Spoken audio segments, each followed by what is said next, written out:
She wasn't singing at weddings. This angel used to be fond of Charlie and was never been kissed, but soon had more first dates than a divorced 50-year-old man on Tinder. Oh. Some say she's very earthy, whereas others call her extraterrestrial. It's Drew Barrymore on tonight's Hollywood Swingers. Professional introduction means it's time for my favourite segment of the show, Hollywood Swingers, where we celebrate those Hollywood movie stars who have swung into music. This week it's acting legend Drew Barrymore. Paul, tell me about her. Drew Blythe Barrymore. Oh, that's a good middle name. Yeah. Born 22nd of February 1975, it was a Saturday, in Culver City, California, to Mother Jade, who was an aspiring actress, Oh, no. and Father John Drew Barrymore, who was one of the Barrymore acting dynasty. It turns out that basically every generation of Drew Barrymore's family were actors of some renown, going all the way back to her great-great-grandparents. One of her godmothers was Sophia Loren, and her godfather was director Steven Spielberg. Oh, okay. I didn't know that. Yeah. Okay. Unfortunately, Barrymore's father was a bit of an abusive alcoholic, and he abandoned the family when he was only when Drew was only 6 months old. Okay. But his absence didn't stop Jade from putting her daughter into the family profession, appearing with Drew Barrymore appearing in a dog food commercial at only 11 months old. She made her film debut at the age of 5 with a small role in a Ken Russell film called Altered States, the same film that William Hurt made his debut in, before she won the role of Gertie in the seminal film E.T. the Extraterrestrial. Okay. Given the role after she impressed her godfather Spielberg with a made-up story she made up about leading a punk rock band. Okay. And he's like, right, you've got the imagination I need for this part. Barrymore was a natural on the set, but in a recent interview alongside the rest of the cast, they revealed that the young Barrymore actually thought that E.T. was real. Yeah, she thought the whole thing was real. And the young actress could be found talking to the animatronic between takes. And also, when you see that distress on that child's face, It's real. That's not acting, that's a child in distress who thinks the government have come to steal her alien pal. Due to this, Spielberg told 2 crew members to always be ready to operate E.T. Oh. so that any time she would go up and talk with them, they would just put it on. And it they're would still interact. Steven close. Steven Spielberg and Drew I Barrymore. thought you meant E.T. and Barrymore. They keep it. Because they 2 guys have been pulling a wage for years. Just Steven Spielberg like, I'm sorry, William, we're going to have to do another year. She still thinks it's real. Did you see my movie 50 First Dates? E.T. Right, Now, continue. E.T., of course, was one of the highest grossing films of all times. Traumatising film. And it made Barrymore one of the most famous child actors Of all time. of all time. Yeah. She even went on to host Saturday Night Live the year E.T. came out. She was 7 years old. Holy mackerel. 1984 saw 9-year-old Barrymore star in the Stephen King adaptation Firestarter, as well as starring in a comedy drama called Irreconcilable Differences, where she played a daughter divorcing her parents. I think I saw that. As well as winning her a Golden Globe nomination, the storyline of that film would prove to be very prescient. Okay. Having become the breadwinner of the family since E.T., Barrymore's mother started taking her to like Hollywood parties, as well as taking her to the infamous Studio 54. And she's a child at this point. As a result, the young actress started drinking from the age of 7, soon developed a serious drinking habit, then moved on to drugs and became a serious addict by the age of 12. That's so sad. By 13, her mother had her institutionalised for 18 months in a mental facility. Her life having grown so chaotic and lacking any adult supervision that she was able to write a memoir about her life by the age of 14. Yeah. By the time Barrymore was released, the facility giving her the treatment gave her one piece of advice, and that was to emancipate herself from her parents. Imagine that. You leave a facility that's treating you for drug addiction and for mental issues, Substance and abuse, mental illness issues, confidence issues. Like she had and extreme their dysmorphia. advice is basically Don't get talk to your away mum. from your parents. So after a short stint living with the musician David Crosby's family, Barrymore legally divorced her parents. Despite being only 15 years old, Barrymore was on her own, but her wild lifestyle had all but ruined her reputation in Hollywood, Oh. with the roles being few and far between. As a result, Barrymore lived on her own in a rough apartment, and she spent 3 years working in things like cafes and cleaning toilets. Okay. A role in the now cult 1992 thriller Poison Ivy saw Barrymore's career start to rebound, but despite being clean, she was still known for her rebellious nature, and she'd do things like she posed nude for a number of publications, including Playboy. It was when she turned 20, Steven Spielberg sent her a quilt and wrote a note that just said, "Cover yourself up." And she then had an infamous appearance on The Late Show with David Letterman, where she flashed her boobs to the host. Yeah. 1996 saw Barrymore star in the horror movie Scream, where initially she was supposed to be the lead, but then took a lesser role due to scheduling issues. She starred as the first victim of the movie, spoiler alerts, but she was still considered such a big name that this absolutely shook audiences at the time, Yeah, I who didn't remember expect that. her to pass away so early on in the film. But it was 1998's The Wedding Singer that proved to be the real comeback hit for the actress. And it would also be the start of a long-standing relationship with the comedian Adam Sandler. The box office success of this film saw Barrymore branch more into comedy. 1999 saw her star and produce, she started her own production company, the film Never Been Kissed. One of the greatest films when I was a teenager. As an adult, so Oh problematic. God, yes. Whether it's about her going back to school as an adult woman, whether it's about her brother coming with her, David Arquette joins her to help her. He's an adult man in a school, and then the teacher fancies her. But And given her life and her growing up and being a child that was being treated like an adult, it's an interesting it's thing. a weird swap. I mean, if you look through her career, when you've got films with her divorcing her parents, Yeah. and then films like this, it weirdly ties in with her real life. But I also get it because she's very childlike now, and I get it more than anybody because when you're a child and you've suffered a lot of trauma, you just kind of stick there because it's the easiest thing to do. She did admit, like, growing up, like, she just spent a lot of her 20s basically living her adolescence Yeah. that she lost Because of film. because of film. Yeah. But all of that success, those two films essentially put Drew Barrymore firmly back at the top as a I leading didn't know lady. it was just those two films. I didn't realise that there was like a dip between her childhood career and those two films. Yeah, That's 100%. wild. Since then, the actress went from strength to strength. Mm-hmm. She starred in the Charlie's Angels series of films. Great films. She had a big box office hit with Adam Sandler again in 50 First Dates. Loved it. And then it turned out she could command a salary of up to $10 million per film by 2006.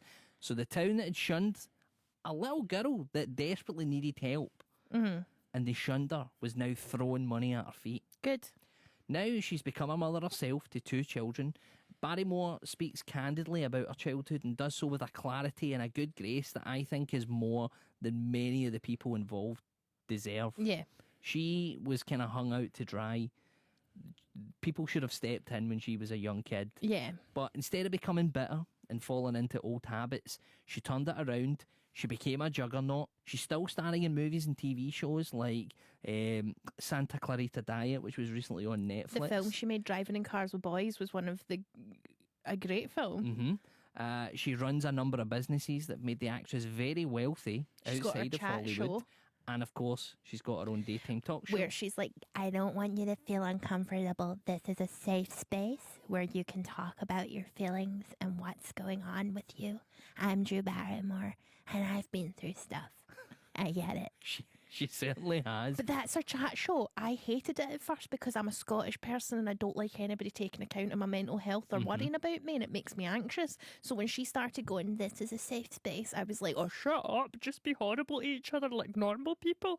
And then There's been a real, if you look at I bought into it, Paul. I'm buying into it now. the shift of like people turning on James Corden, Yeah, people yeah. turning on Ellen. Yep. But like, maybe you can't be mean and just horrid all the time.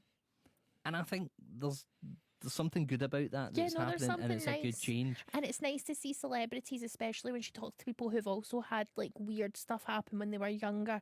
It's been nice to see her kind of get on a level with folk and talk about that. Like the girl who wrote the book recently, I'm Glad My Mum's Dead, who worked on Netflix, not worked on Netflix, she worked in Nickelodeon, and she had a really horrible childhood as a child actor.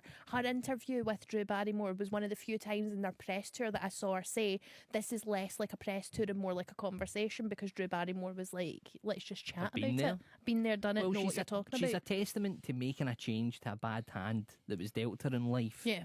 And her story, though, in my opinion, should be an example of how the entertainment world doesn't look after its young stars anywhere near enough. No. Away from the serious stuff now, we'll get on to tonight's song. And we go to 2007 when Drew was at her height, and so was the game of poker. So they threw together two popular things to make the film Lucky You, which was a total box office bomb. But it did give us the very rare event of Drew Barrymore singing. And whether you say it's great or completely rubbish, you better be sure your opinion is the cold hard truth.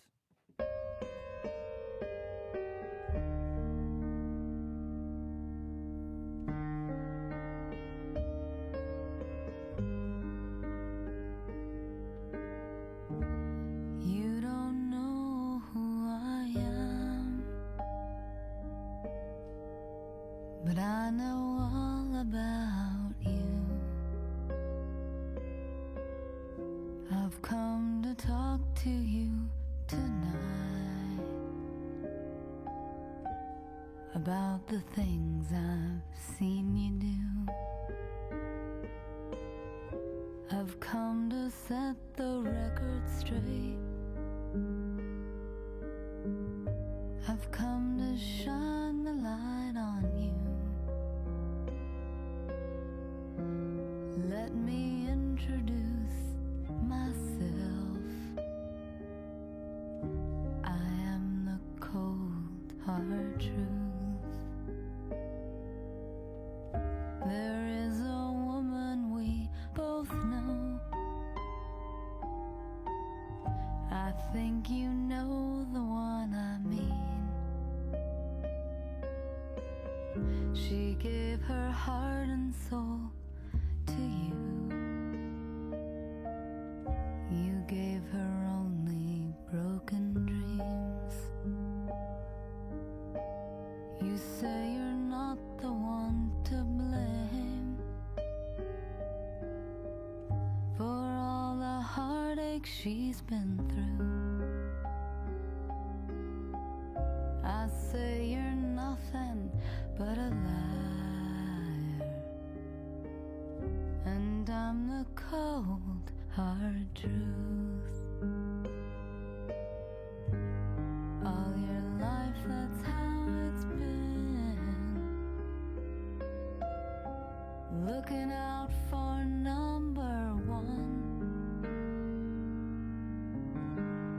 taking more than you give, moving on when you're done. With her you could have had it all, a family and love to last. If you had any sense at all, you'd go and beg her to come back.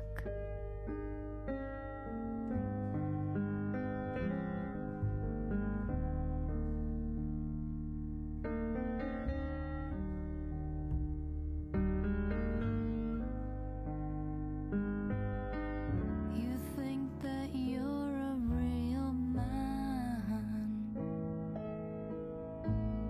but you're nothing but a fool.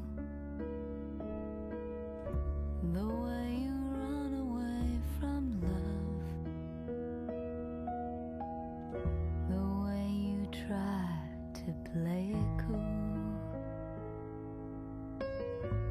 I'm gonna say this just one time. Time is running out on you.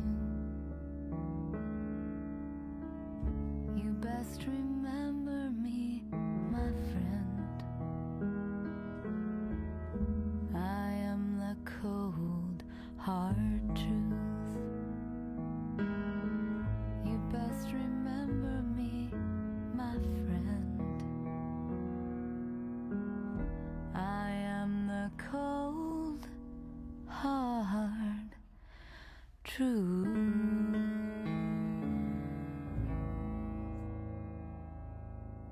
That was Drew Barrymore, our Hollywood swinger, with the cold, hard truth. Here on the Ashley Storrie Show, we rank our Hollywood swingers on a scale of 1 to 100 Kenny Rogers roasters, 1 being the worst, 100 being the best. We try and take into context just the singing. Is it good? Is it bad? Did you like it? Did you know?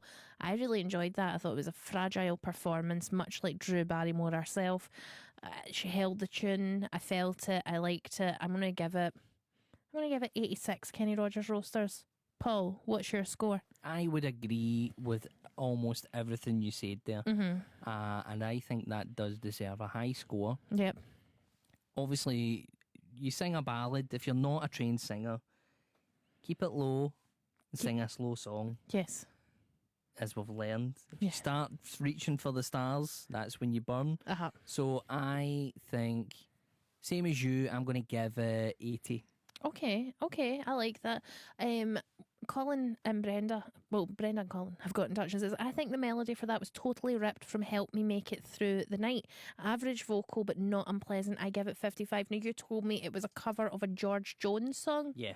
So the cover of the George Jones song, Cold Hard Truth. Okay, so I don't know what came first, the George Jones song or Make It Through the Night, Colin and Brenda.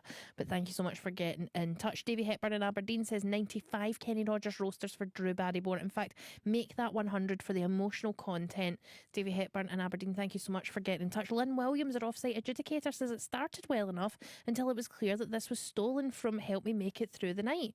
It was a downhill all the way from there, my ears and head. Right, we need to look up this Help Me Make It Through the Night. Song. We're going to have a little palate cleanser. Get in touch via text at 0295. Let us know your scores for Drew Barrymore. Remember, Drew Barrymore didn't steal it from Help Me Make It Through the Night. No. She's just covered a George Jones track. She's just covered a George Jones might have stole something. We don't know. We're going to look into it for you. Get in touch via text at 0295. Give us your score, or you can email us. What's the email, Paul? It's ashleystoryShow@bbc.co.uk. Here's a palate cleanser. It's Yellow with Showdown.